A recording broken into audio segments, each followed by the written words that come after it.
विद्यार्थी मित्रों, chapter number 5 आज આપણે જે ટોપિક ભણવાનો છે એનું નામ છે આનુવાંશિકતાનો રંગસૂત્રીયવાદ। રંગસૂત્રીયવાદની આપણે વાત કરીશું। તો મેન્ડેલે તેના લક્ષણોનું આનુવાંશિકતા ઉપરનું જે કાર્ય છે એ 1865માં પ્રકાશિત કરેલ અને આ જે કાર્ય છે એ 1900ની સાલ સુધી અજાણ્યું રહ્યું। બરાબર, 1865માં કરેલ કાર્ય છેક 1900ની સાલ સુધી લોકોને એની જાણ નહોતી। બરાબર છે, એટલે કે 1900ની સાલ સુધી એ અજાણ રહ્યું એમ કહી શકાય। તો એના માટેના કેટલાક કારણો છે, એ પૈકીનું પહેલું કારણ આપણે જોઈએ તો પ્રથમ તો એ દિવસોમાં સંચાર વ્યવહાર સરળ ન હતો।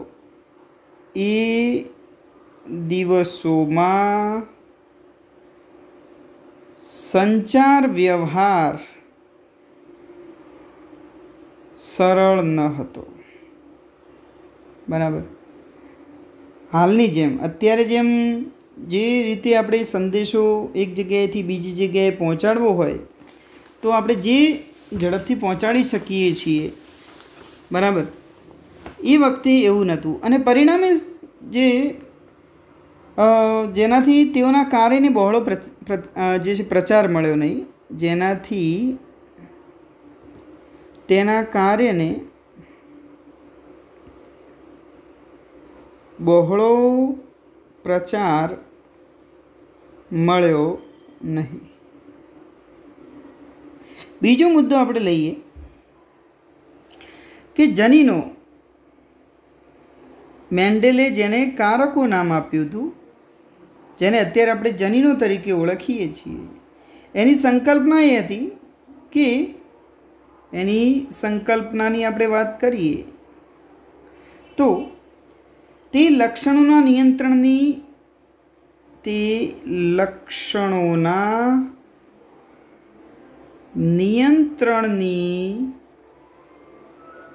સ્થાયી તેમજ અલગ એકમોના સ્વરૂપે છે। અલગ એકમોના સ્વરૂપે છે। બરાબર, લક્ષણોના નિયંત્રણની સ્થાયી તેમજ અલગ એકમોના સ્વરૂપે છે, એટલે કે જનીનો અથવા તો કારકો વિભક્ત એકમો છે એ વાત આપણે કરી હતી। તેના નિયંત્રણની સંકલ્પના અર્થાત કે અલેલ કે જે એકબીજા સાથે સંમિશ્રિત થતા નથી। બરાબર, નિયંત્રણની જે સંકલ્પના છે એને મુજબ કે જે કારકો છે અલેલ બહુવૈકલ્પિક કારકો છે, સોરી આપણે જે વૈકલ્પિક કારકોની વાત કરીએ એલએલ, કે જે એકબીજા સાથે મિશ્રિત થતા નથી, એકબીજા સાથે સંમિશ્રિત થતા નથી, એવું આપણે એક સંકરણમાં જોયું। બરાબર છે, આ જે બાબત હતી એ મેન્ડેલના સમકાલીનોને સ્વીકાર્ય ન હતી। મેન્ડેલના સમકાલીનોને સ્વીકાર્ય ન હતી। આ જે બાબત હતી, મેન્ડેલના જે સમકાલીનો હતા એ સમયે આ ક્ષેત્રમાં જે કામ કરનારા એમના સમકાલીનો, એમને આ બાબત સ્વીકાર્ય નથી, કારણ કે તેઓ પ્રકૃતિની વિવિધતા રૂપે પરિચિત હતા। બરાબર, એને પ્રકૃતિની વિવિધતા સમજતા હતા। બરાબર, પ્રકૃતિની વિવિધતા રૂપે પરિચિત હતા એમ કહી શકાય। ત્રીજો મુદ્દો આપણે જોઈએ તો એ સમયે જીવવિજ્ઞાનીઓને મેન્ડેલનો જૈવ ઘટનાના પૃથ્થકરણ માટે મેન્ડેલનો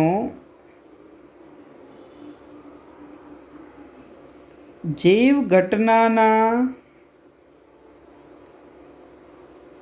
પૃથ્થકરણ માટે ઉપયોગમાં લીધેલ જે ગણિત આધારિત અભિગમ છે, ગણિત આધારિત અભિગમ ગણિત આધારિત અભિગમ એ સંપૂર્ણ નવો હતો. બરાબર. ગણિત આધારિત અભિગમ કેવો હતો? સંપૂર્ણ નવો હતો. આપણે કીધું કે આગળ મેન્ડેલે આંકડાકીય પૃથ્થકરણ પ્રથમ વખત કર્યું. બરાબર. અને એના કારણે વિશ્વસનીય આંકડાઓની વાત આપણે કરી. અગાઉના વિડીયો લેક્ચરમાં આપણે એની વિશે ચર્ચા કરી ચૂક્યા છીએ કે મેન્ડેલે જૈવ ઘટનાના પૃથ્થકરણ માટે ગણિત આધારિત અભિગમ જે સંપૂર્ણ નવો, અને એ વખતે કેટલાક જીવ વિજ્ઞાનીઓને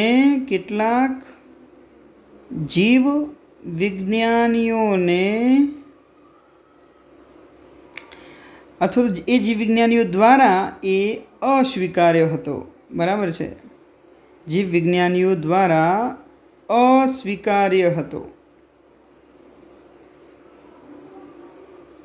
ગણિત આધારિત અભિગમ સંપૂર્ણ નવો હતો અને એ સમયના જે જીવ વિજ્ઞાનીઓ છે એના દ્વારા અસ્વીકાર્ય હતો.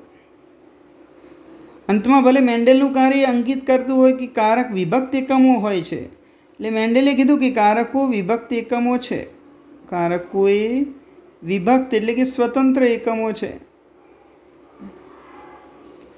પરંતુ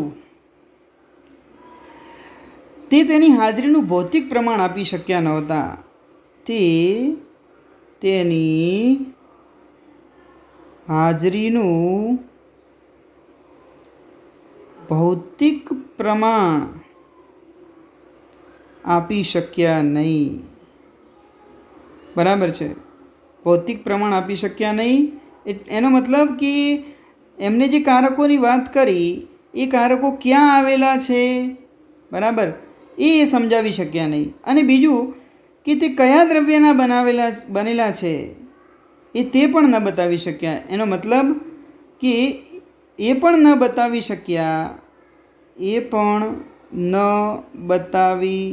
શક્યા કે તે કયા દ્રવ્યોના બનેલા છે.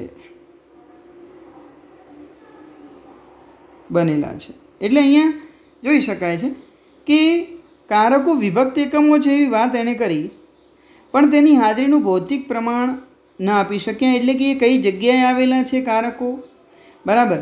અત્યારે આપણે જાણીએ છીએ કે કોઈ પણ કોષ હોય તો એના કોષ કેન્દ્રમાં જે રંગસૂત્રો હોય, બરાબર, આ રંગસૂત્રો ડીએનએના બનેલા છે. બરાબર. આ રંગસૂત્રો ડીએનએના બનેલા છે અને ડીએનએનો ચોક્કસ ખંડ એ જનીન તરીકેનું કાર્ય કરે છે. અત્યારે આપણે કહી શકીએ છીએ, પણ એ સમયે આવું જે ભૌતિક એમની હાજરી ક્યાં છે એનું ભૌતિક પ્રમાણ આપી શક્યા નહીં. અને એ પણ ન બતાવી શક્યા કે આ જે કારકો છે શેના બનેલા છે. અત્યારે આપણે કહી શકીએ કે ભાઈ ડીએનએ પોલીન્યુક્લિયોટાઇડ શૃંખલાનો બનેલો છે. પોલીન્યુક્લિયોટાઇડ એ ન્યુક્લિયોટાઇડ ભેગા થઈને બનેલું છે. બરાબર. અને ન્યુક્લિયોટાઇડના 3 ઘટકો છે એ આપણે બધા જાણીએ છીએ: પેન્ટોઝ, શર્કરા, નાઇટ્રોજન બેઝ અને ફોસ્ફેટ. તો અત્યારે આપણે કહી શકીએ કે શેના બનેલા છે, પણ એ સમયે એ કયા દ્રવ્યોના બનેલા છે એ સમજાવી શક્યા નહીં. તો મિત્રો, આ બધા જ કારણોને લીધે મેન્ડેલનું કાર્ય એ વખતે અજાણ રહ્યું હતું. બરાબર છે. તો આ એક પ્રશ્ન થયો કે મેન્ડેલનું કાર્ય અજાણ કેમ રહ્યું. 1865માં પ્રકાશિત કરેલ વર્ક, એમનું જે પ્રકાશિત કરેલ કાર્ય છે કે 1900 સુધી અજાણ રહ્યું. એના 3 કારણો અને પછીના 2 બાબતો છે કે ભાઈ જે વિભક્ત એકમો છે એની હાજરીનું ભૌતિક પ્રમાણ આપી શક્યા નહીં, અને બીજું કે એ પણ ન બતાવી શક્યા કે તે કયા દ્રવ્યોના બનેલા છે. બરાબર. તો હવે 1900માં શું થયું? 1900ની સાલમાં 3 વૈજ્ઞાનિકો આવ્યા. આ 3 વૈજ્ઞાનિકોની આપણે વાત કરીએ તો પહેલું છે દ વ્રીઝ, યુગો દ વ્રીઝ. બરાબર છે. બીજો છે કોરેન્સ અને ત્રીજો છે શેરમાર્ક.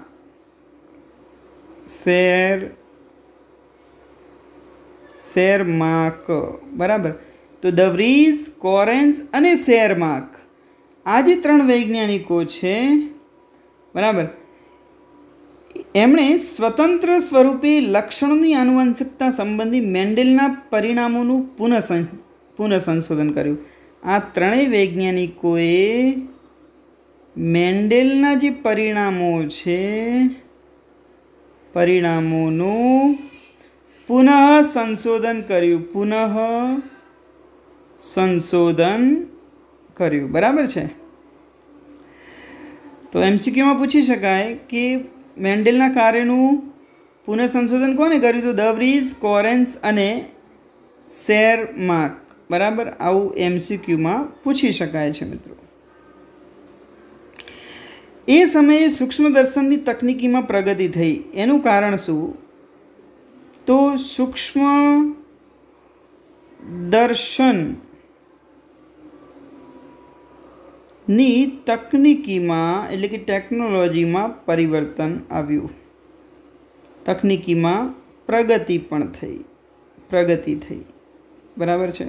એટલે કે સૂક્ષ્મ જે દર્શક યંત્રનો વિકાસ થયો, શોધ થઈ, પરિણામે સૂક્ષ્મદર્શનની તકનીકીમાં પ્રગતિ પણ થઈ અને વૈજ્ઞાનિકો કાળજીપૂર્વક કોષ વિભાજન જોવામાં સમર્થ થઈ ચૂક્યા। બીજું છે કોષ વિભાજનને જોવામાં સમર્થ થઈ ચૂક્યા હતા, કોષ વિભાજન જોવામાં સમર્થ થઈ ચૂક્યા હતા બરાબર। કોષ કેન્દ્રમાં એક સંરચનાની શોધ થઈ ચૂકી હતી જે કોષ વિભાજન પહેલાં સ્વયંજનન તેમજ વિભાજિત પણ થઈ જાય છે। તો અહીંયા કોષ કેન્દ્રમાં આપણે જાણીએ છીએ કોષ કેન્દ્રમાં કોઈ પણ કોષ હોય તો એનું કોષ કેન્દ્ર હોય, તો એ કોષ કેન્દ્રની અંદર એક સંરચનાની શોધ થઈ। આ એ સંરચના હતી જે કોષ વિભાજન પહેલાં સ્વયંજનન પામે। હવે તમને 11 સાયન્સમાં તમે ભણી ચૂક્યા છો શું સ્વયંજનન પામે છે? G1, S અને G2 ફેઝની અંદર આપણે યાદ કરો તો S ફેઝમાં ડીએનએનું સ્વયંજનન થાય છે। ઓકે, તો કોષ વિભાજન પહેલાં સ્વયંજનન તેમજ વિભાજિત પણ થઈ જાય છે। સ્વયંજનન તો થાય જ છે, પ્લસ એનું વિભાજન પણ થાય છે, વિભાજિત પણ થઈ જાય છે, જેને રંગસૂત્રો તરીકે ઓળખવામાં આવે છે। તો એની અંદર શું હોય છે?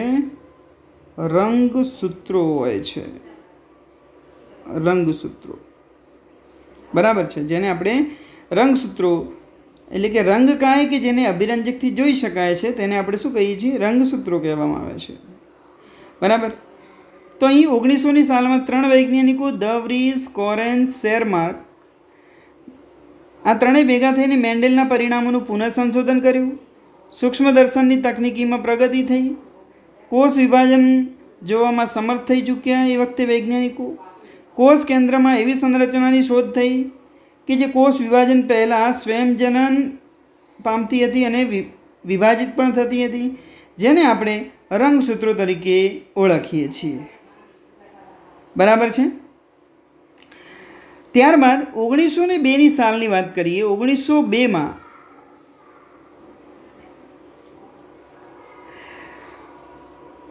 સુધી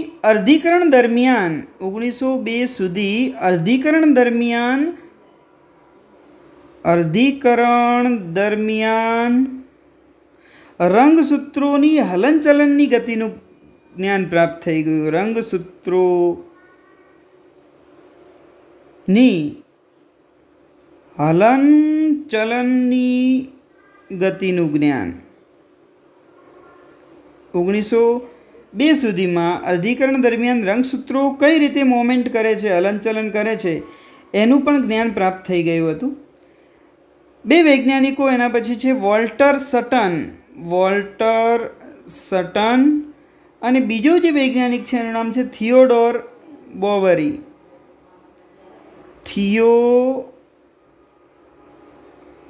થિયોડોર વોલ્ટર સટન અને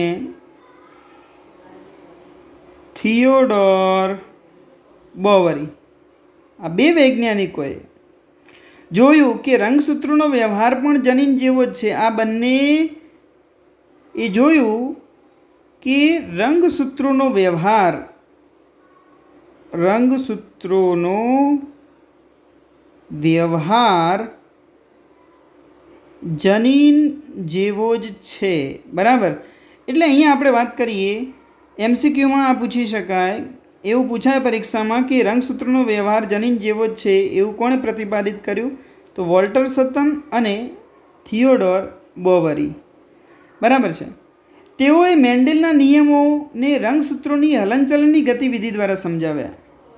આ બંને વૈજ્ઞાનિકોએ મેન્ડેલના જે નિયમો છે એને રંગસૂત્રોના હલનચલનની ગતિવિધિ દ્વારા સમજાવ્યા છે। રંગસૂત્રોના હલનચલનની ગતિવિધિ દ્વારા સમજાવ્યા। બરાબર છે, કોષ વિભાજનની જે સમભાજન અને અર્ધીકરણ પ્રક્રિયામાં રંગસૂત્રોની વર્તણૂકને ધ્યાનમાં રાખીને તેને સમજી શકાય છે। આપણે જાણીએ છીએ કે જ્યારે કોષ વિભાજન થાય છે બે પ્રકાર છે, એમાં સમવિભાજન અને અર્ધીકરણ। તો એ બંને પ્રક્રિયામાં રંગસૂત્રોની વર્તણૂક કેવી હોય છે એ આપણે 11 સાયન્સમાં શીખી ગયા છીએ। એને ધ્યાનમાં રાખીને તેને આપણે સમજી શકાય છે। જનીનની જેમ જ રંગસૂત્રો પણ જોડમાં હોય છે। જેમ જનીનો જોડમાં હોય એમ રંગસૂત્રો પણ જોડમાં હોય છે। જનીનો જેમ જોડમાં હોય એમ રંગસૂત્રો પણ જોડમાં હોય છે મિત્રો। બરાબર, તથા એક જનીનની જોડના બંને એલેલ સમજાત રંગસૂત્રોના સમજાત સ્થાન પર આવેલા હોય છે। એ વસ્તુને આપણે સમજીએ તો અહીંયા કીધું છે કે એક જનીનની જોડ, જેમ કે આપણે કહીએ કેપિટલ ટીની વાત કરીએ અને આ રંગસૂત્રની જોડને સમજાત રંગસૂત્રની જોડ છે એવું સમજીએ તો અહીં તમે જોજો, ધારો કે કેપિટલ ટી અહીંયા છે તો આ સમજાત રંગસૂત્રના એ જ સ્થાન ઉપર બીજું જે છે જનીન આવેલું હોય। એટલે કે જેમ જનીનો જોડમાં હોય એમ રંગસૂત્રો પણ જોડમાં હોય છે। બરાબર, અને એક જનીનની જોડના બંને એલેલ સમજાત રંગસૂત્રોના સમજાત સ્થાને આવેલા હોય છે। સમજાત રંગસૂત્રો અને આ એના સમજાત સ્થાન એમ કહી શકાય, સમજાત સ્થાને આવેલા હોય છે। ઓકે, આપણને બુકની અંદર એક આવી રીતની આકૃતિ આપણને આપી છે કે 4 રંગસૂત્રો, જે 4 રંગસૂત્રો ધરાવતા કોષમાં અર્ધીકરણ અને જનન કોષોનું નિર્માણ કઈ રીતે થાય છે। તમે જોઈ શકો છો કે જનન કોષોના નિર્માણ વખતે રંગસૂત્રો કેવી રીતે વિશ્લેષણ પામે છે। અહીં તો આપણે જોઈએ તો G1 G2 આપ્યું છે। આપણે જાણીએ છીએ કોષ ચક્રમાં G1 પછી S પછી G2 આવી રીતે આવે છે। તો અહીંયા આપણને 2 રંગસૂત્રો એટલે કે 4 રંગસૂત્રો આપ્યા છે। 2 રંગસૂત્રો મોટા છે, 2 નાના છે। બરાબર, S તબક્કામાં સ્વયંજનન થાય એટલે તમે અહીં જોઈ શકો છો બેવડાઈ ગયા છે। બરાબર, અર્ધીકરણ એકની બાધનોત્તરાવસ્થા જોઈએ તો અર્ધીકરણ એકની બાધનોત્તરાવસ્થામાં આપણે વાત કરીએ મિત્રો તો તમે યાદ કરો કે જ્યારે આ જે બરાબર મધ્યની જે જગ્યા છે એને આપણે શું કહીએ છીએ? વિષુવવૃત્તીય પ્રદેશ અથવા તો મધ્યાવસ્થા પટ્ટિકા। અને અર્ધીકરણ એકની બાધનોત્તરાવસ્થા એકમાં રંગસૂત્રો એ રંગસૂત્રોની જે જોડ છે એ જે છે એ વિષુવવૃત્તીય પ્રદેશ પાસે આવે છે। બરાબર, આ બંને તારા કેન્દ્રમાંથી નીકળતા તારા કયો છે એમ સમજીએ તો અહીં મધ્યાવસ્થા પટ્ટિકા જે આપણે જોઈએ છીએ ત્યાં આ મધ્યાવસ્થા જે પટ્ટિકા છે, બરાબર, ત્યાં રંગસૂત્રોની જોડ એ બાધનોત્તરાવસ્થા દરમિયાન રંગસૂત્રોની જોડ એ મધ્યાવસ્થા પટ્ટિકાએ આવે છે। ઓકે, અને પછી આ રંગસૂત્રો આ દિશા તરફ જશે અને આ જે રંગસૂત્રો છે એ આ દિશા તરફ જશે। બરાબર, અને જ્યારે અર્ધીકરણ 2 આવે છે, અર્ધીકરણ 2 આવે, અર્ધીકરણ 2 એ સમવિભાજન જેવું હોય, બરાબર. અને એ દરમિયાન બંને જે રંગસૂત્રો છે અહીંયા આપણે જોઈએ, અર્ધીકરણ 2 દરમિયાન બાધનોત્તર અવસ્થાની વાત કરીએ તો અહીંયા આપણે જોઈ શકીએ છીએ, તમે એ જોઈ શકો છો, અર્ધીકરણ 2ની બાધનોત્તર અવસ્થા છે એ વખતે એક રંગસૂત્ર જે છે એ એક રંગસૂત્ર એ મધ્યાવસ્થા પટ્ટિકાએ ગોઠવાય છે, બરાબર. એટલે કે અહીં એક સેન્ટ્રોમિયર જે છે, બરાબર, એની સાથે બંને જે તારા કિરણો છે એ એક જ રંગસૂત્રના બંને સેન્ટ્રોમિયર સાથે જોડાય છે અર્ધીકરણ 2ની બાધનોત્તરાવસ્થામાં. અર્ધીકરણ 1ની બાધનોત્તરાવસ્થામાં આખી જોડ આવી જાય છે અને પરિણામે અહીં અલગ અલગ રંગસૂત્રોના સેન્ટ્રોમિયર સાથે આ ત્રાક કિરણો જોડાય છે. બીજું કે અહીંયા એક રંગસૂત્ર સેન્ટ્રોમિયરનું વિભાજન થાય છે અર્ધીકરણ 2માં, 11 સાયન્સમાં આપણે ભણી ગયા છીએ. અહીંયા સેન્ટ્રોમિયરનું વિભાજન થતું નથી અર્ધીકરણ 1ની અંદર. અને જ્યારે જનન કોષોનું નિર્માણ થાય છે એટલે અહીંથી ફરીથી પાછા 2 કોષો બને છે, એટલે કે આ રંગસૂત્રની 2 રંગસૂત્રિકાઓ અલગ થાય, આ રંગસૂત્રની 2 રંગસૂત્રિકાઓ અલગ થાય અને કુલ 4 કોષો બને છે. તો અર્ધીકરણ 1ના અંતે 1માંથી 2 કોષો અને 2માંથી 4 કોષોનું નિર્માણ થાય છે. એટલે એક કોષમાંથી 4 કોષનું નિર્માણ થાય છે, પણ રંગસૂત્રોની સંખ્યા અહીંયા તો 2n હોય તો અહીંયા n થઈ જાય, એટલે કે રંગસૂત્રોની સંખ્યા અડધી થઈ જાય છે, બરાબર. આ બાબત મિત્રો ખાસ ધ્યાન રાખવા જેવી છે. ઓકે, તો આ બાબત તમને સમજાઈ ગઈ હશે. આના માટે તમારે પાછું 11 સાયન્સનું જે ચેપ્ટર છે કોષચક્ર અને વિભાજન એ ધ્યાનમાં લેવું પડે, બરાબર. એ બાબત અહીંયા સમજાય છે. તો રંગસૂત્રોનું હલનચલન કઈ રીતે થાય છે એ ટૂંકમાં એ સમજાવવાનો પ્રયાસ મિત્રો કરેલો છે. એના પછીની જે વાત છે એમાં આપણને આપ્યું છે કે રંગસૂત્રો અને જનીનોની વર્તણૂકની સરખામણી.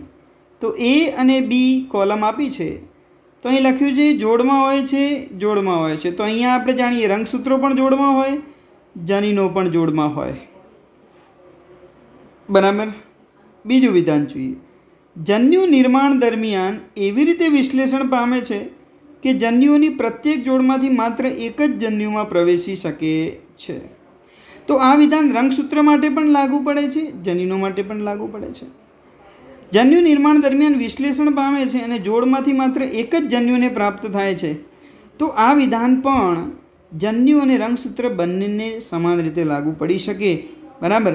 પણ એ ત્રીજું વિધાન તમે જુઓ કે અલગ અલગ જોડ એકબીજાથી સ્વતંત્ર રીતે વિશ્લેષણ પામે છે. તો અહીંયા જે વાત છે એ જનીનોની છે, બરાબર. જનીનોની જે જોડ છે આપણે દ્વિસંકરણ પ્રયોગ યાદ કરીએ તો R R Y Y આવી રીતે છે.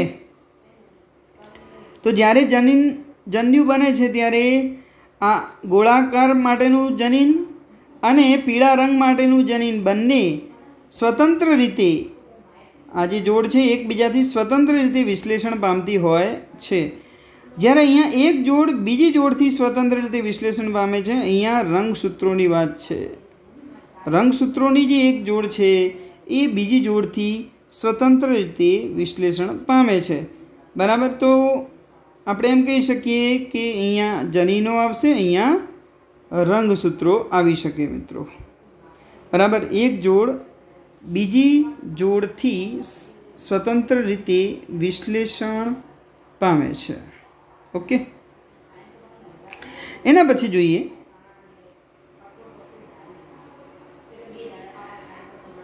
અહીંયા આપણે જોઈએ તો અર્ધીકરણ 1ની જે બાધનોત્તરાવસ્થામાં રંગસૂત્રોની જે 2 જોડ આપેલી છે મધ્યાવસ્થા પટ્ટિકા પર એકબીજાથી સ્વતંત્ર રીતે સંરેખિત થાય છે. આપણે આગળ પણ વાત કરી समझाયું कि તમે અહીં જોઈ શકો છો મધ્યાવસ્થા પટ્ટિકા પર જે રંગસૂત્રોની જોડ આવે છે, બરાબર. આ બાજુ તારા કેન્દ્ર હશે બંને બાજુ. અહીંયા સેન્ટ્રોમિયરનું વિભાજન થતું નથી, બરાબર. આને સમજવા માટે ડાબા અને જમણા કોલમના 4 અલગ રંગના રંગસૂત્રોની સરખામણી કરીએ. તમે અહીં જોઈ શકો છો ડાબા કોલમની અંદર સંભાવના 1 આપણને આપી છે. નારંગી અને લીલા એકસાથે વિશ્લેષણ પામે છે. નારંગી અને લીલા રંગના રંગસૂત્રો એકસાથે વિશ્લેષણ પામે છે. જ્યારે જમણી બાજુના કોલમની અંદર આપણે જોઈશું તો નારંગી રંગસૂત્રો એ નારંગી રંગસૂત્રો લાલ રંગસૂત્રો સાથે વિશ્લેષણ પામે છે, બરાબર. એ રીતે આપણે અહીં જોઈ શકીએ છીએ. તો પહેલી શક્યતા છે કે એક લાંબુ નારંગી રંગસૂત્ર આ રહ્યું છે, ટૂંકું લીલું રંગસૂત્ર છે તથા લાંબુ પીળું છે અને ટૂંકું લાલ રંગસૂત્ર જોઈએ તો આ બધા એક જ ધ્રુવ પર આવેલા છે, બરાબર. એક લાંબુ નારંગી અહીંયા જોઈ શકીએ, ટૂંકું લાલ રંગસૂત્ર, લાંબુ પીળું, ટૂંકું લીલું રંગસૂત્ર. તો અહીંયા નારંગી અને લાલનું વિશ્લેષણ એકસાથે થાય છે, બરાબર. અને અહીંયા નારંગી અને લીલા રંગનું જે વિશ્લેષણ છે એક રીતે થતું હોય છે, બરાબર. તો અહીંયા આપણે એટલા માટે જ આપણે લખીએ છીએ કે જે છે વિષમયુગ્મી જનીન પ્રકાર હોય ત્યારે 4 પ્રકારના જન્યુઓ બનતા હોય છે મિત્રો. ઓકે, એના પછીની આપણે વાત કરીએ તો સટન અને બોવેરીએ જે તર્ક રજૂ કર્યો એના પછી આપણે જોઈએ કે રંગસૂત્રોની જોડ બનાવી અને અલગ એટલે કે વિશ્લેષણ પામવું તે પોતાની સાથે લઈ જવાઈ રહેલા કારકોના વિશ્લેષણનું કારણ બનશે. સટન અને બોવેરી એ શું કીધું છે કે જ્યારે રંગસૂત્રોની જોડ વિશ્લેષણ પામે છે, બરાબર. એટલે કે આ ધારો કે એક રંગસૂત્રોની જોડ છે, બરાબર. એ જ્યારે અલગ અલગ જનનકોષમાં જાય છે, ઓકે, ત્યારે એની સાથે આની સાથે જે જનીનો હશે, ધારો કે આની સાથે આ જનીનો છે એમ સમજીએ, તો જનીનો પણ અલગ અલગ રીતે જવાઈ રહેલા જે કારકો છે એના વિશ્લેષણનું કારણ પણ બનવાના છે, બરાબર. એટલે કે રંગસૂત્રોની જોડ બનાવી અને અલગ પામવું એટલે કે વિશ્લેષણ પામવું તે પોતાની સાથે લઈ જવાઈ રહેલા જે જનીનો છે, કારકો છે એના વિશ્લેષણનું પણ કારણ બને છે. કેમ કે રંગસૂત્રોનું વિશ્લેષણ થાય તો ઓટોમેટિકલી જનીનોનું પણ વિશ્લેષણ થશે. સટને રંગસૂત્રોના વિશ્લેષણને મેન્ડેલના સિદ્ધાંતો સાથે જોડ્યા. તો આ જે રંગસૂત્રોનું વિશ્લેષણ થાય છે એને મેન્ડેલના સિદ્ધાંતો સાથે જોડ્યા છે,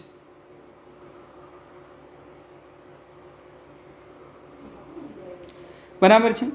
મેન્ડેલના સિદ્ધાંતો સાથે જોડ્યા, જેને આનુવાંશિકતાનો રંગસૂત્રીયવાદ કહેવાય. આને આપણે શું કહીશું? આનુવાંશિકતાનો રંગસૂત્રીયવાદ, બરાબર છે. એટલે કે રંગસૂત્રોની વહેંચણી થાય છે એ વખતે એની ઉપર આવેલા જનીનો પણ અલગ અલગ જન્યુઓમાં દાખલ થાય છે, બરાબર. અને એને મેન્ડેલના સિદ્ધાંતો સાથે જોડ્યા, જેને આનુવાંશિકતાનો રંગસૂત્રીયવાદ તરીકે ઓળખવામાં આવે છે, બરાબર. તો સટન અને બોવેરીએ આ સિદ્ધાંત જે છે આપ્યો છે એમ કહી શકાય. ઓકે, હવે આ વિચારના સંશ્લેષણનું પાલન કરીને થોમસ હન્ટ મોર્ગન આ જે વિચાર છે એનું સંશ્લેષણ કર્યું TH મોર્ગન અને તેના સાથીદારીઓ તથા તેના સાથીઓએ આનુવાંશિકતાનો રંગસૂત્રીવાદ અથવા તો સિદ્ધાંતની પ્રયોગાત્મક ચકાસણી કરી. તો આ સિદ્ધાંતની જે પ્રયોગાત્મક ચકાસણી કોણે કરી? પ્રયોગાત્મક ચકાસણી એ થોમસ હન્ટ મોર્ગન અને તેના સાથીઓએ કરી છે. MCQમાં આ પૂછી શકાય કે આનુવાંશિકતાના રંગસૂત્રીયવાદની પ્રયોગાત્મક ચકાસણી, બરાબર, આ સિદ્ધાંતની પ્રયોગાત્મક ચકાસણી થોમસ હન્ટ મોર્ગન અથવા તો ટી.એચ. મોર્ગને કરી છે, બરાબર છે. આ સિદ્ધાંત કોને આપ્યો તો સટન અને બોવેરીએ. આનુવાંશિકતાના રંગસૂત્રીયવાદનો સિદ્ધાંત સટન અને બોવેરીએ આપેલો છે, બરાબર. તો અહીંયા આનુવાંશિકતાના રંગસૂત્રીયવાદ અથવા સિદ્ધાંતની પ્રયોગાત્મક ચકાસણી કરી અને લિંગી પ્રજનન ઉત્પાદનમાં જોવા મળતી ભિન્નતા માટે આધારભૂત શોધ કરી. તો આ ટી.એચ. મોર્ગને બીજું શું કામ કર્યું કે લિંગી પ્રજનનને પરિણામે જે ભિન્નતા ઉત્પન્ન થાય છે એના માટેની જે આધારભૂત શોધ એ ટી.એચ. મોર્ગન, થોમસ હન્ટ મોર્ગને કરી છે, બરાબર. તો આ કેટલીક બાબતો જે એમસીક્યુમાં તમને મિત્રો ઉપયોગી થશે. ઓકે, હવે એના પછી આપણે જોઈએ તો અહીંયા ડ્રોસોફિલા મેલેનોગાસ્ટર, જેમાં ટી.એચ. મોર્ગને જે કામ કર્યું છે એ ફળમાખી ડ્રોસોફિલા, જેનું વૈજ્ઞાનિક નામ છે ડ્રોસોફિલા મેલેનોગાસ્ટર, એના ઉપર એને કાર્ય કર્યું. આને આપણે ડ્રોસોફિલા મેન તરીકે પણ ઓળખાય છે. ટી.એચ. મોર્ગન જે છે, ટી.એચ. Morgan, Thomas hunt મોર્ગનને Drosophila main તરીકે પણ ઓળખાય છે. પ્રાયોગિક જનીન વિદ્યાના પિતા તરીકે પણ ઓળખાય છે. પ્રાયોગિક જનીન વિદ્યાના પિતા તરીકે પણ ટી.એચ. મોર્ગન ઓળખાય છે. તો આ ડ્રોસોફિલા મેલેનોગાસ્ટર એટલે કે ફળમાખી એમને કેમ પસંદ કરી, હવે એની વાત કરીએ. કેમ એમને ડ્રોસોફિલા મેલેનોગાસ્ટર એટલે કે ફળમાખી ઉપર જ પ્રયોગો કર્યા, તો એની આપણે વાત કરીએ મિત્રો. તો અહીંયા જોઈ શકાય છે કે જે ડ્રોસોફિલા મેલેનોગાસ્ટર પર કાર્ય કર્યું એ ફળમાખીને પ્રયોગશાળામાં સરળ સંશ્લેષિત માધ્યમમાં ઉછેરી શકાતી હતી. પહેલો મુદ્દો છે પ્રયોગશાળામાં સરળ સંશ્લેષિત માધ્યમમાં ઉછેરી શકાતી, બરાબર. પહેલો મુદ્દો થશે પ્રયોગશાળામાં એને સરળ સંશ્લેષિત માધ્યમમાં ઉછેરી શકાય. બીજો જે મુદ્દો છે કે તેનું પોતાનું જીવનચક્ર 2 અઠવાડિયામાં પૂર્ણ કરે છે. આ જે જીવનચક્ર છે એ માત્ર કેટલું છે? 2 અઠવાડિયામાં પૂર્ણ કરે છે, બરાબર. આ ડ્રોસોફિલા મેલેનોગાસ્ટર 2 અઠવાડિયામાં પોતાનું જીવનચક્ર પૂર્ણ કરે છે. ત્રીજો મુદ્દો આપણે જોઈએ તો એક જ મૈથુનથી માખીઓની વિપુલ સંતતિ પ્રાપ્ત થાય છે. એક જ મૈથુનથી માખીઓની વિપુલ સંતતિ ઉત્પન્ન થાય, બરાબર. એટલે કે ઘણી બધી સંતતિઓ ઉત્પન્ન થાય, જેથી કેટલા લક્ષણો પિતૃઓમાંથી સંતતિમાં ઉતર્યા, કેટલી સંતતિઓ જે છે નવા લક્ષણો ધરાવતી પ્રાપ્ત થઈ, એ બધાનો પણ ખ્યાલ આવી શકે. ચોથો મુદ્દો છે તેમાં સ્પષ્ટ લિંગભેદ હતો. સ્પષ્ટ લિંગભેદનો મતલબ કે નર અને માદા બંને અલગ અલગ સરળતાથી ઓળખી શકાય. જેમ કે આ ઇમેજની અંદર આપણે એ ઇમેજ નરની છે, જ્યારે બી ઇમેજ જે છે એ માદાની છે. તો આ ચોથો મુદ્દો છે. એટલે કે નર અને માદાની સહેલાઈથી ઓળખ થઈ શકતી હતી. સાથે તેઓમાં આનુવાંશિક વિવિધતાઓના અનેક પ્રકાર હતા. અહીં આનુવાંશિક વિવિધતાના અનેક પ્રકાર પણ જોવા મળ્યા, બરાબર. અનેક પ્રકાર હતા જે સૂક્ષ્મદર્શક યંત્રના લો પાવરમાં પણ જોઈ શકાતા.